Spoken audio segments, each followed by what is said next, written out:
Ang kwentong ito ay hango sa totoong buhay. Mula ito sa isa nating kabayan na itago na lamang natin sa pangalang Robin. Taong 1987, Cagayan. Umiikot ang buhay ni Robin sa panguhuli ng isda sa ilog. Ito rin ang nagsisilbing kabuhayan para may taguyod ang araw-araw na hamon ng buhay. Bawat huli, kagad inilalako sa mga kakilala. Mura ang bentahan, kung kaya't madaling nauubos. Subalit may mga araw na walang kuha para maisalba ang sarili sa gutom. Hihiling ng trabaho sa mga kapitbahay. Ulilang tunay ang binata. Namulat sa realidad na walang pamilya. Nakatira lamang sa barong-barong na minsan pa'y pinagdidiskitahan ng mga tambay. Gayon pa man minabuting palampasin ang panggugulo ng mga ito. Maliban kasi sa malaki ang pangangatawan, pagmamay-ari ng isa ang lupang kinatatayuan ng bahay. Isang pagkakamali ay pwedeng palayasin. Naging utusan siya nito. Gumagawa ng mga bagay na labag sa kalooban, katulad na lamang ng pagnanakaw. Bulag-bulagan na sumusunod dahil kapag hindi siya ang gugulpin. Isang araw, habang sumisisid sa ilog, naririnig ang pagtawag ni Von. Buntong hiningang umangon si Robin para harapin ito. Kagaya ng inasahan, may inutos na naman. Ipapatumba ang kaaway sa eskwelahan. Nagbagsak ng barya bilang suhol. Muli, nilunok ng binata ang kahihiyan para tanggapin ang alok. Ilang araw na ring hindi nakakakain ng tama dahil walang huli. Matapos magbigay ng impormasyon, walang gana na napasalampak sa tabi. Kung minsan papaisip ang binata kung bakit kailangang api-api ng mayayaman ang may hirap. Palaging dinadawit sa hindi katanggap-tanggap na gawain. Silang umaako sa pagbabayad kapag nagkagipitan. Sinisisi ang kalangitan kung bakit pinanganak na dukha. Matapos maglabas ng salubin, isa-isang niligpit ang pasol. Napahinto sandali nang mamataan ang itim na tilapia na may maraming mata. May alamat tungkol sa isdang ito. Sinasabing malas sa lahat ng malas ang taong makakakita. Sisirain ang buhay sa sunod-sunod na masasamang pangyayari. Kung may negosyo, babagsak. Kung may trabaho ay mawawalan. Kung may pamilya, dahan-dahang masisira. At kapag makakain naman, direkta sa kamatayan. Kipit balikat na tinalikuran ng binata. Para sa kanya, ano pang malas ang darating sa buhay kung araw-araw namang nararanasan. Dakong hapon na mag-abang sa kanto, mula sa labas ng paaralan tanaw ng binata si Von. Malawak ang ngiti nito. Lumapit at pasimpleng nag-abot ng dagdag bayad para sa bagong kailingan. Nais ipapatay ang tao. Napatitig si Robin. Hindi nagustuhan ang utos. Subalit wala nang nagawa nang umalis ito. Ilang sandali pa namataan ang lalaki. Dali-daling sinundan hanggang sa punto na sila na lamang ang naglalakad sa daan. Pagdating sa tahimik na lugar, ginawa kagad ng binata ang plano. Subalit imbis sasaktan, kinausap at binalaan. Kinabukasan nabalitaan na lamang ni Robin na lumipat ng paaralan ang lalaki.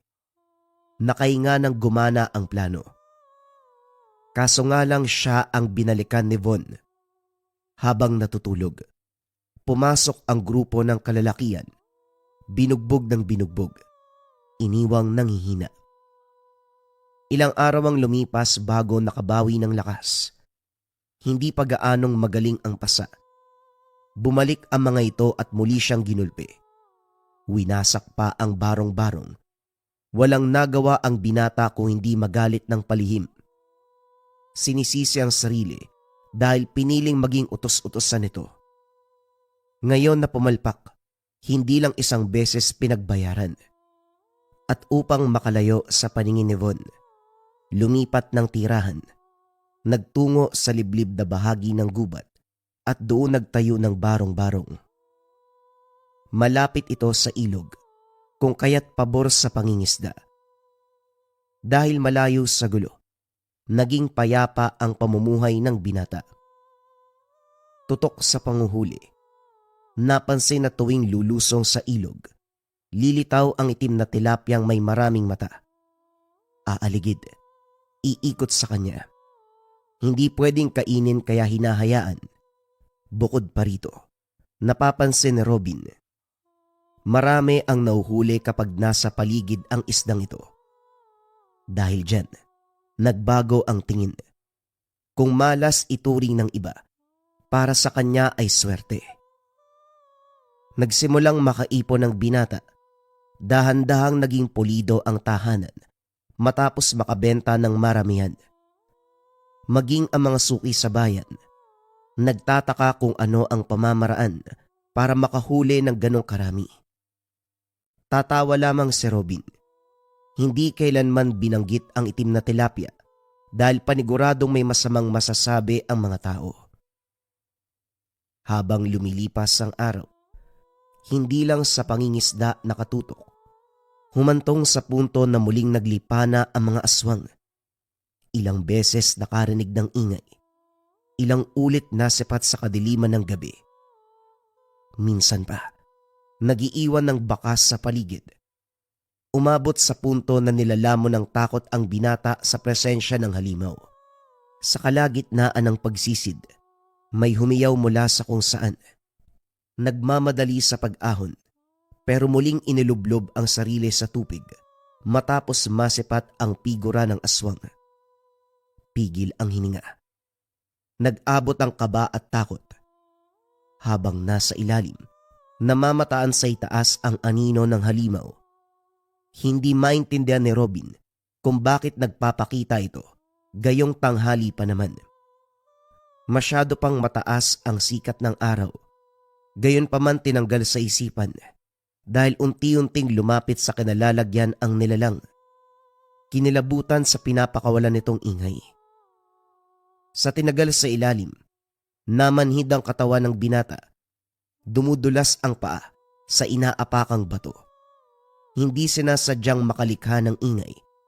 Dumako ang tingin ng halimaw. Nagtama ang mga mata pero hindi inasahan. Lumitaw ang itim na tilapia.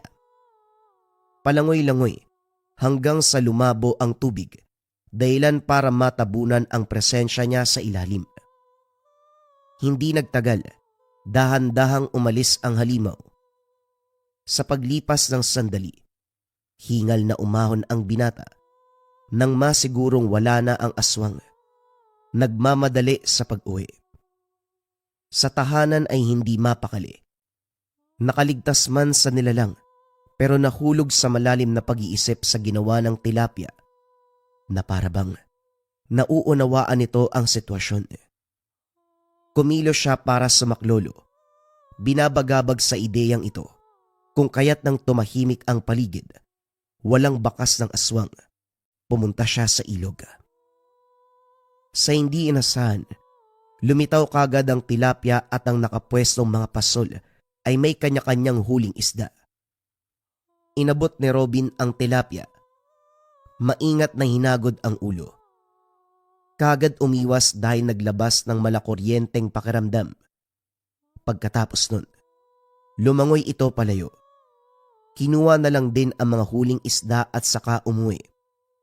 Subalit hindi nakarating ng tahanan dahil nakaabang ang grupo ni Von. Walang ano-ano, sinimulan ng mga itong gibain ng bahay. Pagkuyom ng kamao na lamang ang nagawa ng binata. Nang makalis, saka siya lumapit, wasak ang harapan. Buntong hiningang minura sa isip ang mga ito. Pinangako sa sarili na balang araw, tuturuan ng leksyon ang grupo, lalong-lalo na si Von. Nang mga sumunod na araw, ginugol ni Robin ang oras sa pagkukumpuni ng tahanan. Tuwing hapon na lang sumasadya sa ilog. Pero ito ang punto na magsisimula ang pagbabago sa buhay ng binata. Nang makuha ang pasul, hindi inasahan ng itim na tilapia ang nahuli. Itinabi dahil balak itapon. Kaso nang masipat ang maliit na bato sa bibig nito, nabuhay ang interes ng binata. Kakaiba ang bato. Makinis. Nakakalina ang itim na kulay. At ang perpektong hugis nito. Maliit lang na parang holen. Naisip na baka isa itong perlas, kaya itinakbo sa sanglaan. Pinagtawanan siya ng mag-aalas dahil literal na bato lamang ang nakuha. Dismayadong umuwi. Gayunpaman, pinatunayan ng bato na merong silbi sa ibang paraan. Habang naghahapunan, kumalampag ang bubong. Unti-unting nayuyupi ang yero. Nahawi ang bahagi ng nipa. Lumusot ang matutulis sa kuko. Ilang sandali pa, may narinig na ingay ng baboy. Mahina pero sapat na para kilabutan. Dahang-dahang tumayo si Robin. Bumunot ng itak. Pinagmasda ng galaw ng paligid. Nang tumagal, tunog ng kalmot ang umalingaw-ngaw. Mabibigat ang yabag na tuluyang nasira ang dulo ng bubong. Hindi lang yun. Lumalakas ang angil ng halimaw sa itaas.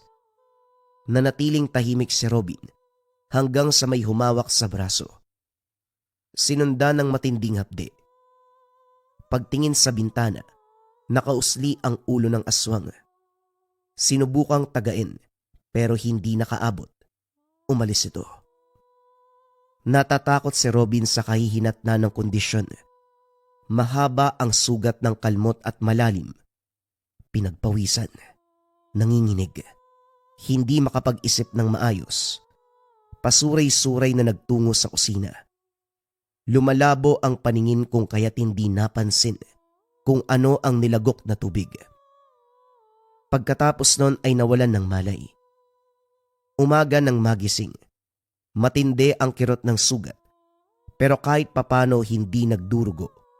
Natulala ng masipat ang timba sa tabi.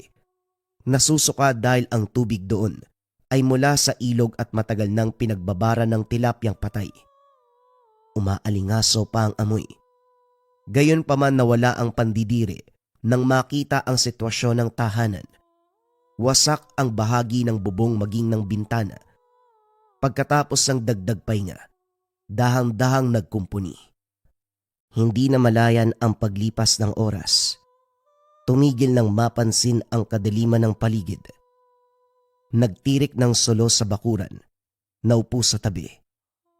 Habang nag-iisip, sinuri ang sugat. Laking gulat dahil mabilis ang paghilom. Nagagawa ng igalaw ang braso. Wala ng kirot kahit pisilin. Ipinagpapasalamat ito ng binata. Subalit sa kabilang banda, naguguluhan kung bakit ganon. Sa naririnig sa bayan, kapag nagtamo ng sugat mula sa aswang, malaki ang tsansa na mamatay. Mabilis kumalat ang laso nito. Nang dumako ang tingin sa timba, hindi maiwasang mapaisip kung may kinalaman ang iniinom na tubig. Kinuha ang nakalutang na tilapia. Nagtataka dahil hindi man lang naagnas ang katawan, maliban na lang sa matinding amoy. Dali-daling nagtungo ng ilog at pasimpleng pinaanod. Dumaan ang mga araw. Bumalik ang alalahanin ni Robin sa grupo ni Bon. Napapadalas ang pagdalaw. Nang wawasak ng gamit. Sa kabutiang palad palagi siyang wala sa tahanan kapag nagpupunta ang mga ito, kaya malayo sa anumang pambubugbog. Dakong hapon nang maglako ng huling isda sa bayan, aksidenteng nasepat si Von. Kausap ang isang matanda. Masinsinan, seryosong seryoso. Hindi maunawaan ni Robin ang dulot na pakiramdam. Para siyang nasasakal sa presensya ng matanda. Iniwanan ng pansin, pero laking gulat ng makasunod pag-uwi. Kagaya kanina, kinapos ng hininga ang binata. Nanlalamon ang mga mata ng matanda sa kabila ng magaan na pakikitungo. Pasensya ka na, iho. Naligaw kasi ako at madilim na. Makikiusap sana kung pwede bang manuluyan kahit isang gabi. Aalis din ako pagsapit ng madaling araw. Makikitulog lang sandali. Nagpakilala ang matanda bilang Pablo. May bitbit na bayong. Hinain sa mesa ang dalang pagkain. Maayos itong nakabalot sa dahon ng saging. Nag-alok. Pero hindi masikmura ni Robin ang putahe. May kung anong nag-udyok na wag tikman. Puno ng kwentuhan. Daldalero ang matanda. May kung ano pang pinag-uusapan. Bilang respeto nakisabay. Sa kabilang banda, hindi mapakali dahil habang tumatagal, nag-iiba ang itsura nito sa paningin na Robin. May segundo na nagiging halimaw. Nang makatsyempo nagpaalam ang binata, iniwanan ito sa kusina. Kain pa rin ang kain kahit anong oras na. Pumesto si Robin sa higaan. Sinubukang matulog sa kabila ng nakaambang panganib. Lalong bumigat ang pag-ihip ng hangin sa tuwing susulyapan ng matanda. Nakatitig ito sa ngiti. Malikot ang binata sa higaan hanggang nakapa sa tabi ang bato na nakuha mula sa tilapia. Napako ang tingin dahil sa pag-init. Kasunod na napansin ay ang pagpatay ng gasera.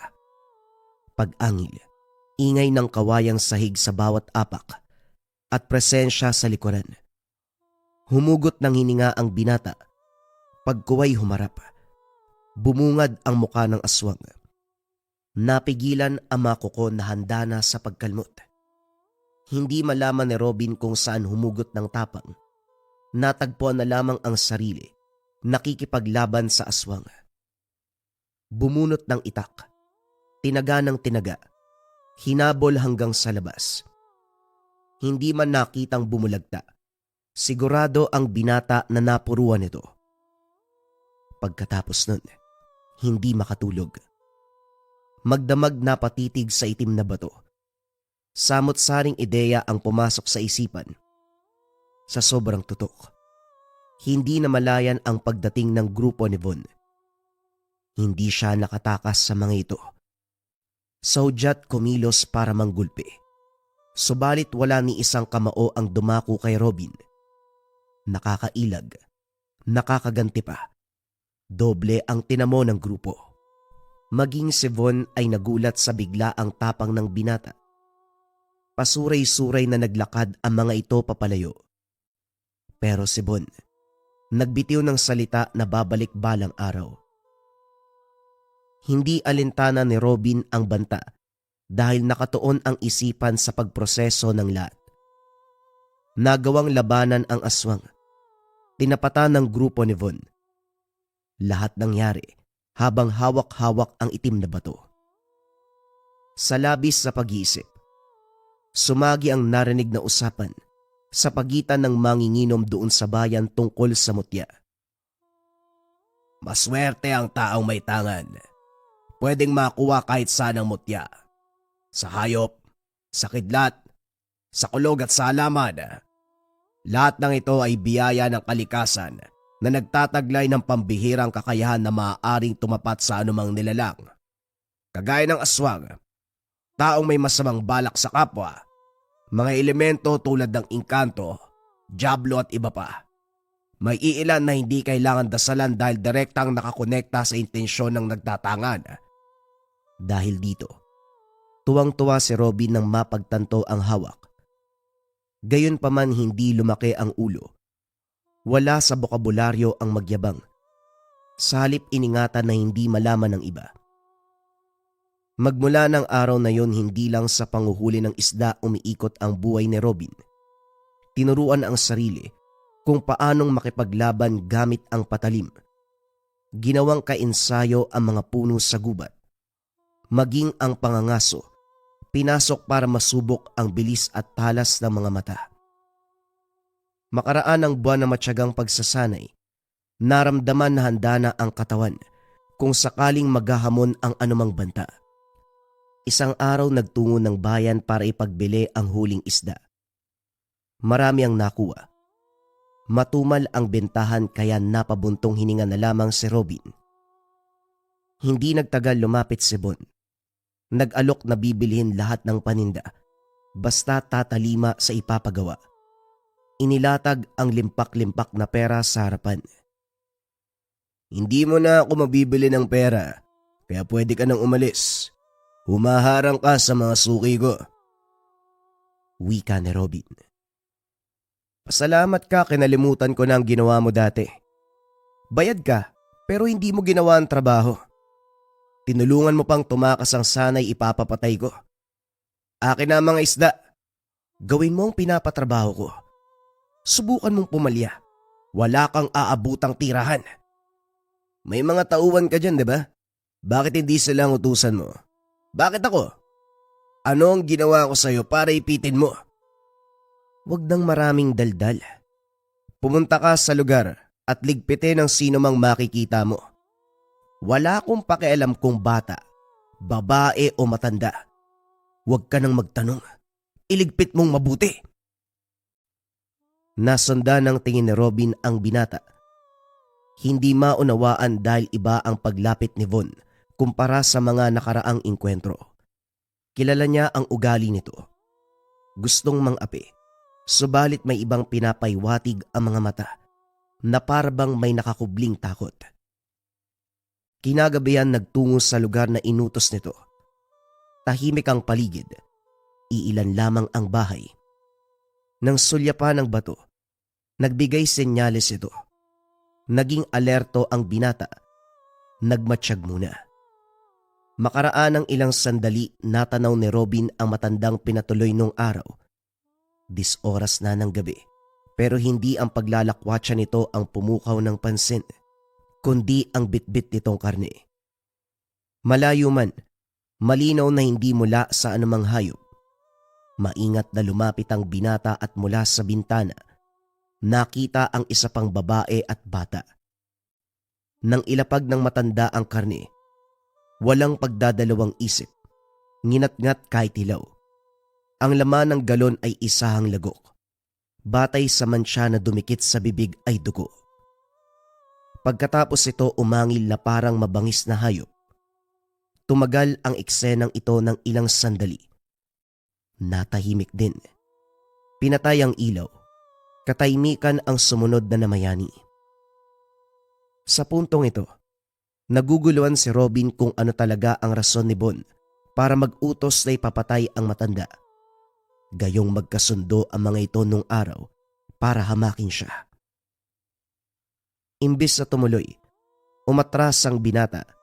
Nagdadalawang isip dahil posibleng isa na naman itong palabas na nakahain para sa kanya.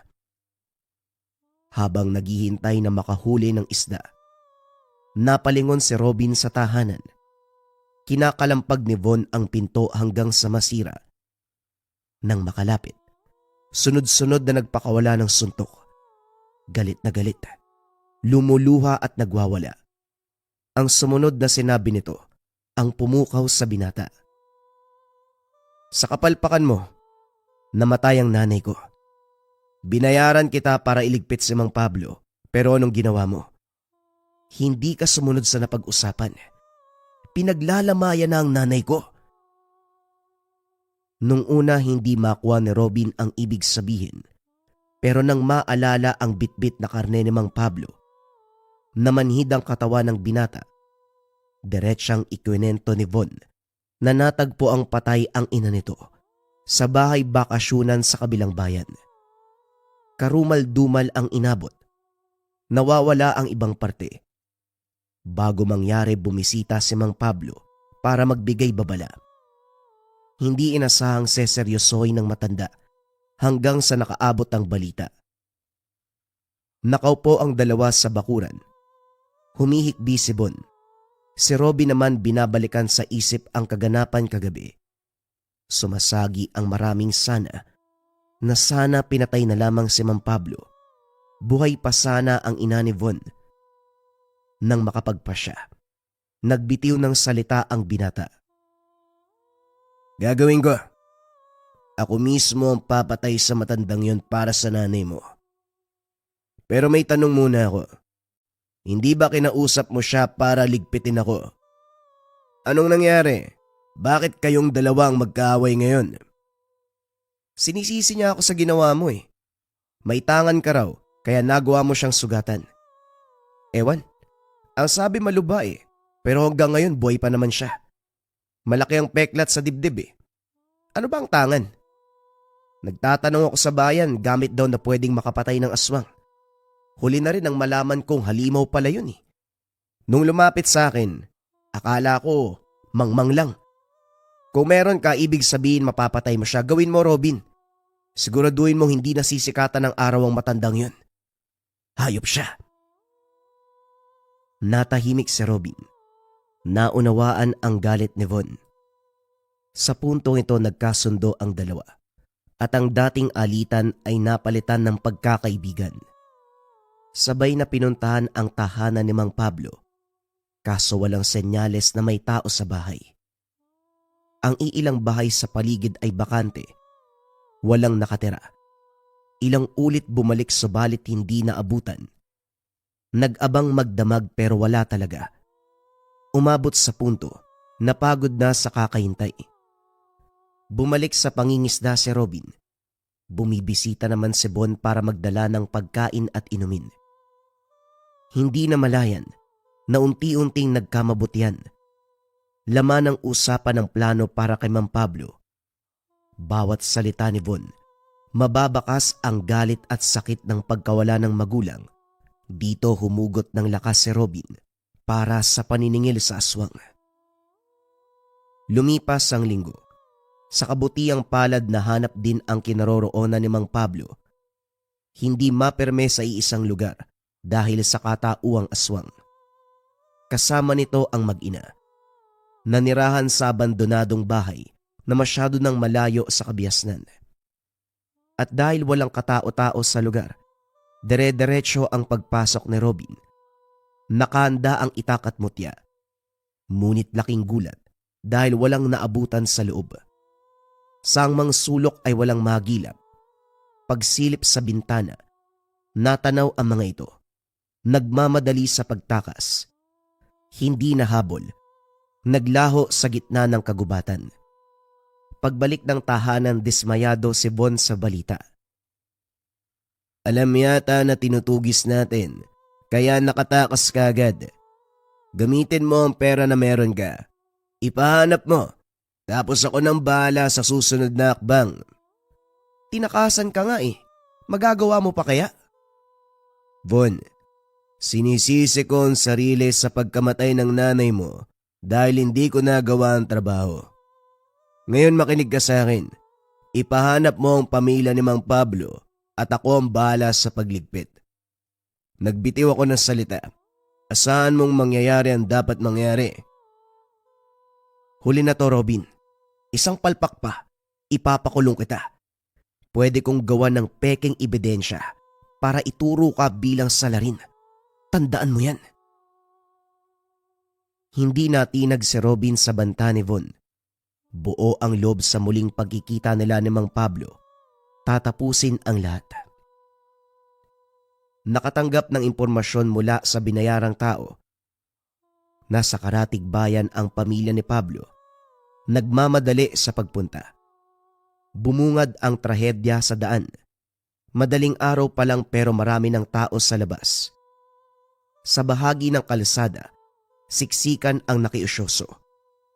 2 buntis at isang driver ang nasawi. Ang ulat ng pulisya, pananaksak at kawalan ng kontrol sa minamanehong sasakyan ng daylan. Nang makatsyempo si Robin, tinignan ang sugat ng mga biktima. Malinaw sa sikat ng araw na gawa ito ng aswang.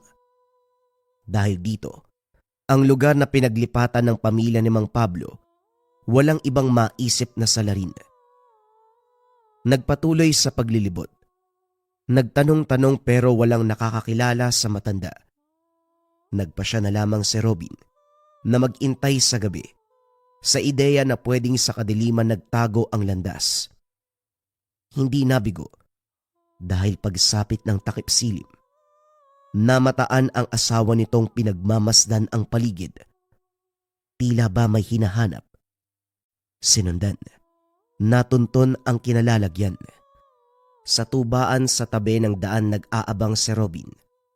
Maging ang tendero napansin ang kakaibang presensya ng pamilya ni Mang Pablo. Nag-uusap. Lumapit sa tindahan ang anak ng matanda. Mabuti na lang, hindi siya kilala kung kaya't hindi naghinala. Pagkatapos makabili, nagmamadali sa pag-alis. Pasimpleng sinundan. Naghintay sa unahan si Mang Pablo. Narinig ang pag-uusap. Punterya ang buntis na nakiupo sa tindahan. Bumalik ang binata. Nagtanong sa tendero tungkol sa buntis. Sumagot naman ito. At nang makalipas ang ilang oras, lumapit si Robin sa tahanan. Payapa ang gabi. Maaliwalas ang paligid. Nagkubli sa mayabong na mangga ang binata habang tanaw ang kubo sa unahan. Hindi nagtagal, nasipat ang figura ni Mang Pablo. Dumapa sa damuhan. Naghihintay ng tamang tiyempo. Walang pagdadalawang isip. Dahan-dahang lumapit si Robin. Pasimpleng kinalabit ang matanda. Nagulat nang makita siya. Kung magulat ka naman, parang hindi ikaw yung aswang sa ating dalawa. Kumusta Manong? Ang tagal nating hindi nagkita. Palipat-lipat ka pa ng tahanan mo, ha? Ano ginagawa mo rito? Paano mo ako natuntun? Sandali lang. Bakit parang hindi ka makatitig sa akin? Natatakot ka ho ba? Napansin ng binata ang panay pigil nito ng hininga, na para bang may samyong ayaw malanghap. Umiiwas ng tingin. May pagdadalawang isip ang bawat galaw. Hindi nagtagal umatake si Mang Pablo sa isang iglap. Nasa malawak na talayban. Iniharang ang mga braso sa atake nito. Naramdaman ni Robin ang paglapat na mga ngipin sa balat, subalit hindi nagtamo ng sugat. Todo sa pagsugod ng halimaw na hindi binigyan ng pagkakataon na makahinga ang binata. Gayunpaman, nakatsyempo rin. Nang makabuelo buong lakas sa sinakalang matanda. Idiniing mabuti hanggang sa unti-unting nawala ng hininga. Dahan-dahang kinalas ang mga kamay pero laking gulat nang bumangon ito. Nagpakawala ng atake dahilan para tumilapon si Robin. Nagsisisi kung bakit hindi pa tinuluyan. Daig mo pa ang pusa sa dami ng buhay. Ilan ba ang meron ka nang malaman ko kung ilang ulit kang papatayin? Ikaw ang dapat mabahala dahil isa lang ang buhay mo. Sa oras na malagutan ka ng hininga, katapusan mo na. Gayunpaman, kampante si Robin dahil sa sitwasyon ng matanda. Makikitaan ang panghihina. Basta na lang din ito kumilos. Magalaw na hindi pinag-iisipan. Nang makalkula ng binata, sinabayan hanggang sa nagawang tapusin ang buhay. Balak sanang durugin gamit ang mga kamay, pero piniling humugot ng patalim upang makasigurado. Matapos magilitan sa leeg, winakwak ang tiyan. Ginutay-gutay ang lamang loob. Binalot ng dahon ng ulo, ereregalo kay Von. Gulat ang mga ito nang ihagis ni Robin sa bintana ang pugot na ulo. Puno ng takot ang mga muka. Sa halip naman laban, nakiusap na wag silang saktan. Aswang man ang mga ito. Nakaramdam ng kaunting awa ang binata. Binalaan na umalis sa lugar. Magpakalayo-layo sa mga tao. Nagmamadali sa paglisan ang mag-ina. Naiwan si Robin na natulala sa ginawa. Bagaman alam ang patutunguan ng plano, hindi pa rin maproseso na nakuwang pumatay. Halimaw man ito, hindi mababago ang katotohanan na meron siyang pinaslang. Pagbalik ng tahanan, natuwa si Von sa balita pero nang hinayang sa pagpapatakas sa mag-ina. Tama na siguro ang pagkamatay ni Mang Pablo. Nakita ko ang takot sa mukha ng ina at anak. Sigurado ako magtatanda ang mga yun. Kahit na Robin, aswang pa rin ang mga yun.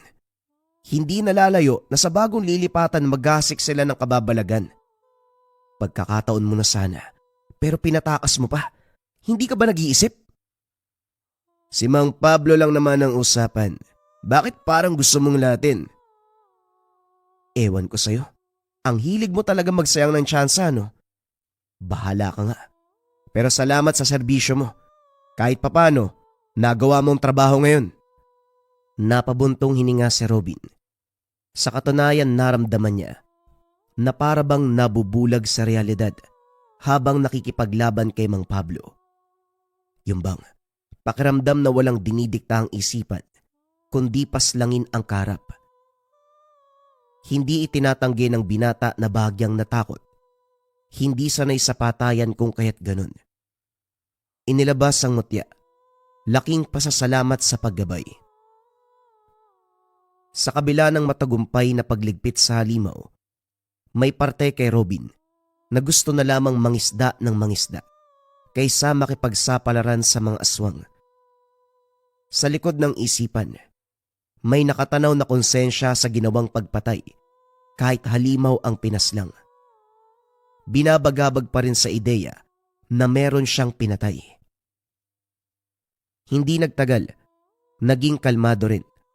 Habang nakatitig sa mutya, sumagi ang desisyon. Nagtungo ng ilog. Maingat na inihulog sa tubig at hinayaang lumubog sa kailaliman. Pinili mo ko, pero hindi ako ganun kasigurado na magagampanan ko ang tungkulin na nakaatang. Alam kong darating ang panahon, masusundan ang nangyari, bagay na hindi ko kayang harapin.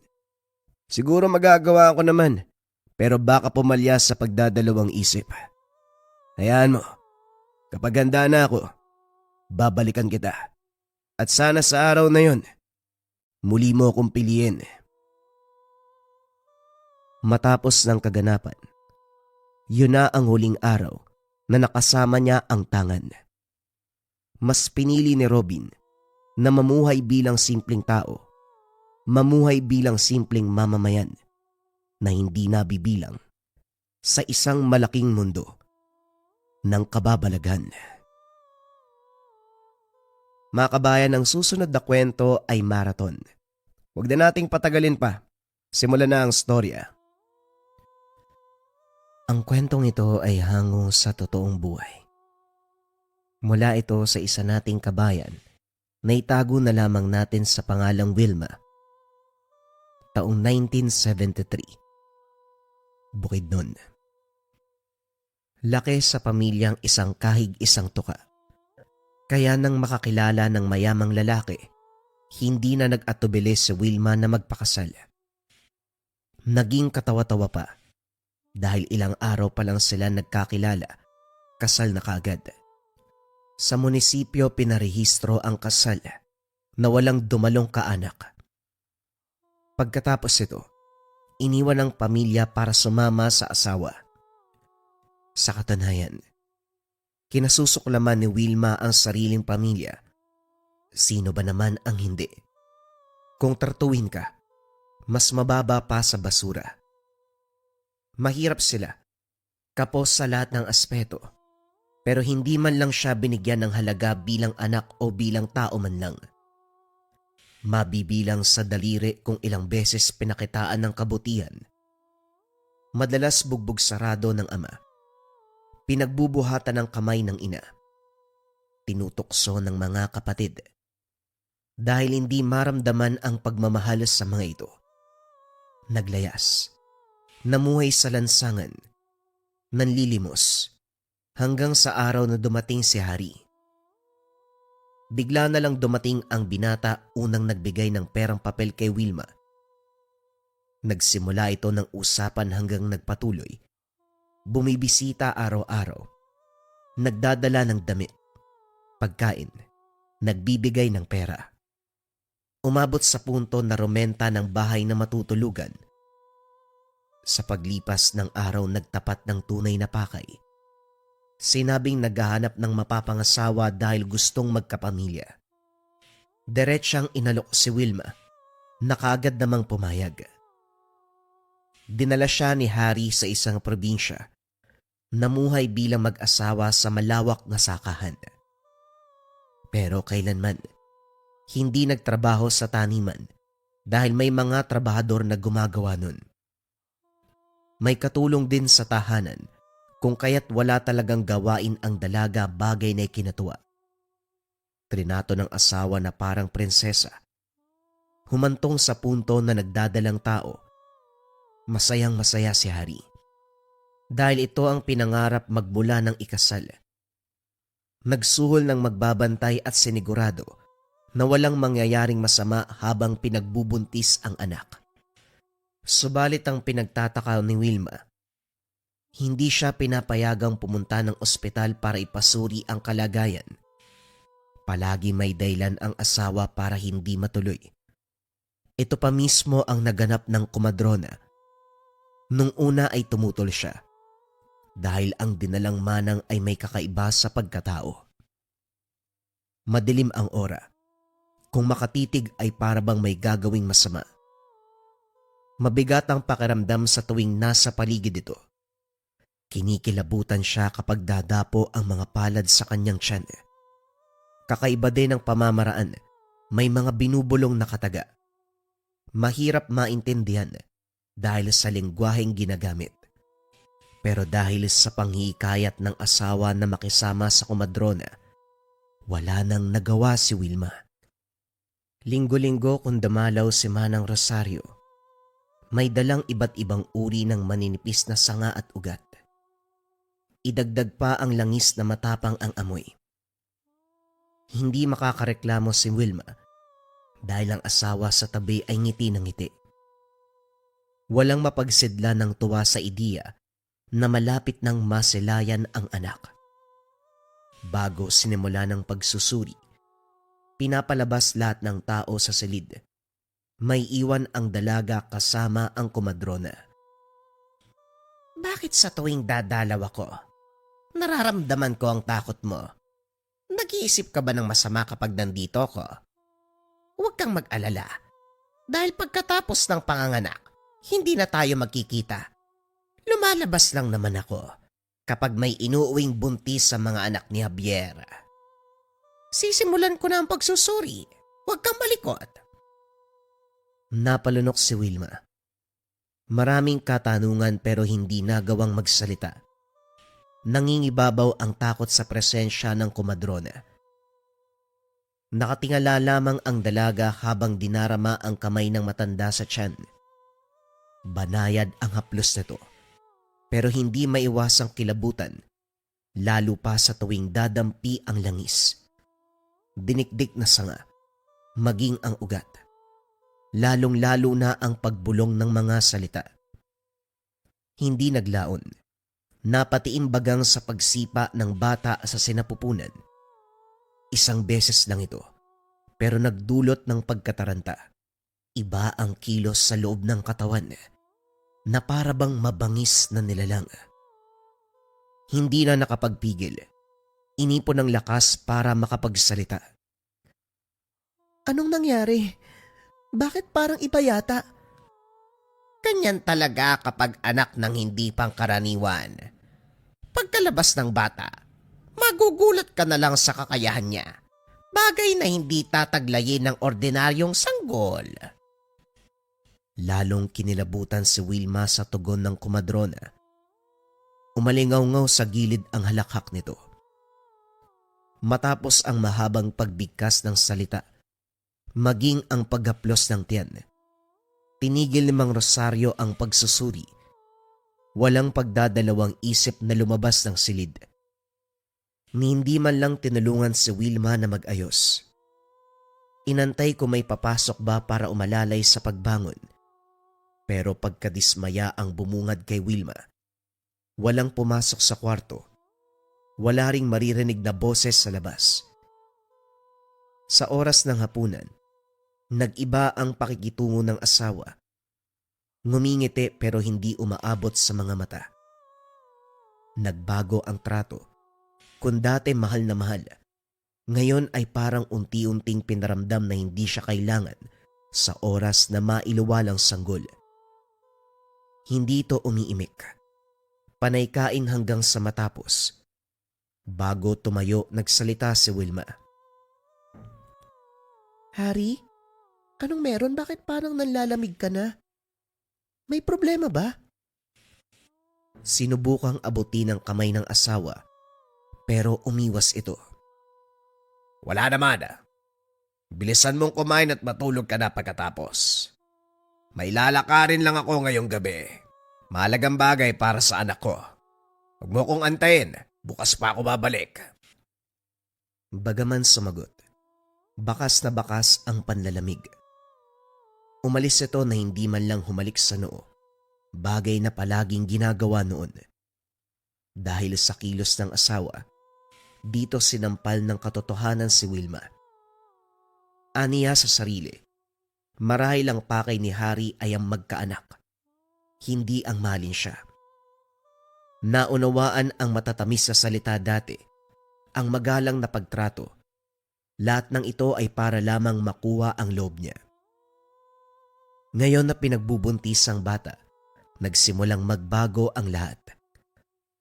Kinabukasan bumalik ang asawa. Napako ang tingin ni Wilma sa dala nitong pusa. Kulay itim pero kakaiba ang presensya. Nanlilisik ang mga mata. Walang kurap na nakatitig sa kanya. Kinilabutan siya sa hindi malamang dahilan. Hindi lang yun. Halos linggo-linggo umaalis si Larry. At sa bawat pagbalik, pusang itim ang bitbit. Walang ideya kung saan ito tinatago dahil wala naman sa tahanan. Sa tuwing magtatanong ay hindi rin sasagot. Pero matapos ang pusa, uwak naman ang dinadala ni Harry. Walang pinagkaiba. Nanlilisik ang mga mata. Nakakakilabot ang presensya. At ang pinakamalala, ito ang gumigising tuwing umaga. Magsisimula pa lang ang araw pero takot kagad ang sasalubong. Habang siya ay naguguluhan sa nangyayari, tuwang-tuwa naman ang asawa. Harry, aminin mo nga sa akin. Ano ba talagang balak mo? Hindi mo na ako napapansin, oh. Natatakot na ako. Huwag ka matakot sa kilos ko. Ang dapat mong katakutan yung nasa sinapupunan mo. Hindi mo mauunawaan sa ngayon pero pagdating ng araw, kapag nasilayan mo ang bata malalaman mo. Wika ni Harry. Ngumiti pa ito ng nakakaloko. Napalunok si Wilma sa tugon ng asawa. Nagmamadaling pumasok ng silid. Hindi na kaya pang harapin si Harry kung puro pananakot ang sasabihin. Wala na siyang ideya sa nangyayari kung kaya't naisipang tumakas. Ang problema, bantay sarado ng mga trabahador ang paligid. Dito lang din napansin na maging ang mga ito, maging ang mga katulong ay may kakaibang kilos. Hindi nagsasalita. Tumitingin lamang, nakakakilabot pa ang itsura. Naganap ng paraan para makaalis subalit anuman ang gawin, palaging may nakatingin. Walang magawa kundi magtiis at lihim na alamin ang kaganapan. Isang hapon narinig ang pag-uusap ni Harry at Manang Rosario. Malapit nang lumabas ang bata. Uwi ka sa inyo kasama yun. Anong gagawin mo sa asawa mo? Iaalay mo ba sa iyong ama o bibitayin? Hindi ko alam. Hindi ko naisip yan. Mabuting tao si Wilma. Siguro ibabalik ko sa kanila. Ang bata lang naman ang kailangan ko. Hindi matutuwa ang tatay mo kapag yan ang nangyari. Tradisyon ng angkan mo na ialay ang asawa sa kanilang ama o hindi kaya bitayin. Walang sino man ang makakaalis sa kapalarang ito. Pag-iisipan ko pero sa ngayon, ang bata ang inaalala ko. Sana kasing lakas niya si tatay para hindi ako mapaya. Kung ang bata sa sinapupunan ng pag-uusapan, wala kang dapat ipag-alala. Dahil ngayon palang ramdam ko na ang lakas niya. Higit pa sa iyong ama ang kakayahan. Mahaba ang pag-uusap, pero wala ni isang naintindihan si Wilma. Dali-daling bumalik ng silid at inalala ang kalagayan nang masipat ang trabador na dahan-dahang nagsisialisan. Muling naisip ang pagtakas. Sa kabutiang palad nakaalis sa lugar, paika-ikang naglakad sa gitna ng gubat. Tuwang-tuwa na sana, pero laking gulat nang bumungad si Manang Rosario. Paglingon, naroon ang iilan sa mga trabador. Walang sabi-sabi. Kinaladkad siya pabalik ng tahanan. Nakatanggap ng sermon mula sa asawa. Sumagot si Wilma pero sinampal lamang siya. Kaagad namang humingi ng tawad si Harry, pero hindi ito sapat para burahin ang pagdududa niya. Hindi naglaon. Sa paglipas ng buwan isinilang ang sanggol. Ito na yata ang pinakakinakatakutang silid na pinasok ni Wilma. Maraming nakasinding itim na kandila, mga uwak at pusang itim na inuwi ng asawa. Dagdag kilabot pa ang mga katagang sinasambit ni Manang Rosario. Nasa tabi si Harry, ngiti-ngiti. Hindi makapag-intay na masilayan ang bata. May kung anong ritual pang ginawa si Manang Rosario. Kinatay ang itak. Ang dugo nito ay pinahid sa tiyan ni Wilma. Hindi siya makapalag dahil nakagapos at may takip ang bibig. Pagkatapos ng dugo, langis naman ang pinahid. Hinilot ng hinilot hanggang sa napansin na lamang na nasa bisig ng kumadrona na ang bata. Hindi niya ito namalayan. Hindi inabot sa kanya ang bata. Diretso ito sa ginuwit na bilog ni Manang Rosario. Sumasabay na rin si Harry sa pagsambit ng mga kataga. Hindi naglaon bumigat ang presensya ng silid. Humuni ang mga uwak. Sobrang gulo ng kaganapan hanggang sa narinig ni Wilma ang iyak ng bata. Kaso nga lang takot ang bumungad sa kanya dahil para itong mabangis na hayop. Hindi nagtagal pinakita ng asawa ang sanggol. Itim ang balat. Nanlilisik ang mga mata. Mahaba ang mga kuko. At ang salitang sumagi sa isip, walang iba kung hindi aswang. Nang tumagal inantay si Wilma. Pagmulat ibang kwarto na ang kinalalagyan, saktong pumasok ang asawa, karga-karga ang bata. Takot kagad ang naramdaman ng maalala ang kaganapan kagabi. Pero lalo lang siyang naguluhan dahil nang ibigay ni Harry ang sanggol. Normal naman ito. Maimbing ang pagtulog. Parang ordinaryong bata katulad ng karamihan. Nagtatakang tumitig sa asawa. May nangyari kagabi ah. Anong ginawa niyo? Meron ba? Parang wala naman. Wilma, yakapin mo na maigpit ang bata. Namnamin ang sandali na nasa ganyang kalagayan pa siya. Dahil sa oras na maging ganap yan, hindi mo na mahahawakan. Ano bang sinasabi mo? Anong ginawa mo sa anak kong hayop ka? Hindi siya sinagot ni Harry. Kalmado itong umiwas ng kwarto. Si Wilma sa kabilang banda. Tinitigang mabuti ang anak. Hindi maiwasang maiyak habang humihiling na sana guni-guni ang kaganapang kagabi. Pero sa paglipas ng mga araw, buwan, nang matuto ng maglakad ang bata, dito nalinawan ang lahat. Isang gabi habang nagtitimpla ng gatas sa kusina, narinig ang kakaibang ingay sa itaas. Nagmumula sa kwarto kung saan siya nagluwal. Sa tulak ng kuryosidad, sinilip niya. Hindi inaasahan na makikita ang anak doon. Isa-isang kinain ang mga uwak. Ang malala pa, ang mga pusa ay hindi na pusa. Nagbago ang anyo ng mga ito at naging ganap na aswang. Nang lumingon ng bata, naniga si Wilma sa kinakatayuan dahil maging ito ay naging ganap na halimaw. Kagad sinarado ang pintuan, nagmamadaling umalis. Sa puntong ito tuluyan siyang nakalayo sa lugar. Taon nang lumipas. Walang balita si Wilma sa bata o asawa man lang. Iniwasang maisip dahil sariwa sa alaala ang mga kaganapan. Hanggang ngayon ay natatakot pa rin. Isang araw, habang nagtsatsaga sa paghuhugas ng pinggan sa maliit na karinderya, nasipat si Harry sa hindi kalayuan. Nakangisi at kumakaway. Kagad nagtago pero walang magawa nang lumapit ito.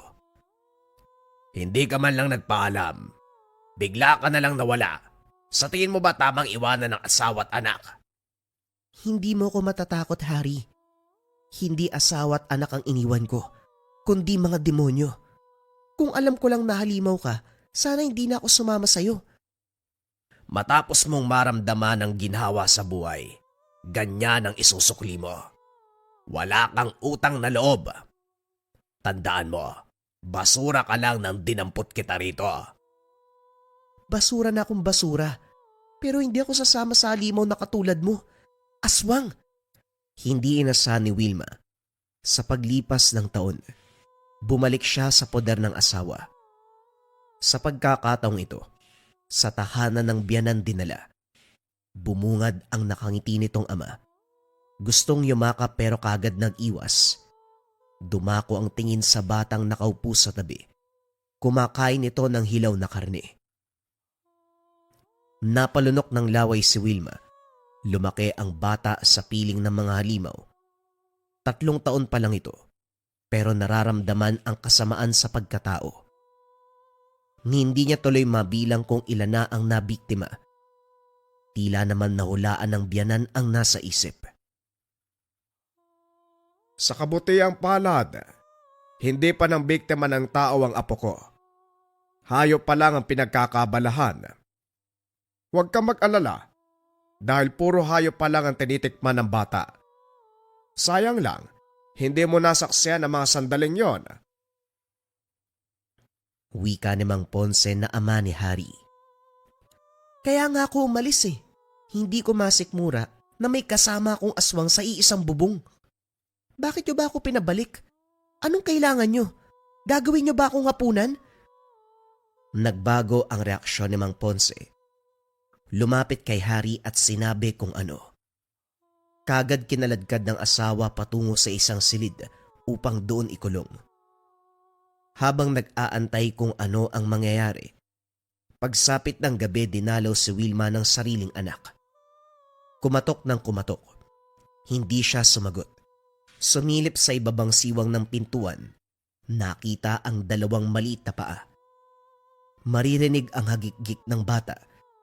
Hindi nagtagal biglang tumahimik at nagsimulang bumalot ang kilabot.